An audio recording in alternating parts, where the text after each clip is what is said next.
Hello mga bishi, ayan flex ko lang po itong ating durian. At alam niyo po ba sa bawat kain ng durian ay marami po tayong nakukuhang health benefits sa durian, kagaya ng carbohydrates na nagbibigay ng enerhiya sa ating katawan at utak.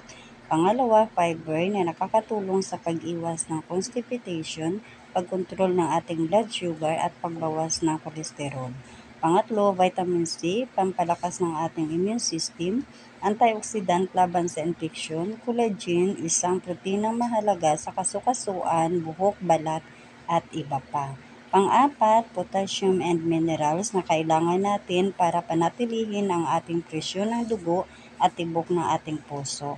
Ang potassium ay nakakatulong sa pagbalanse ng ating electrolytes sa ating katawan at pag-iwas ng pulikat. Panglima, vitamin A at carotenoid na nakukuha sa durian ay nakakatulong sa panatiling malusog na mata at pag-iwas sa mga kondisyon katulad ng cataract at macular degeneration.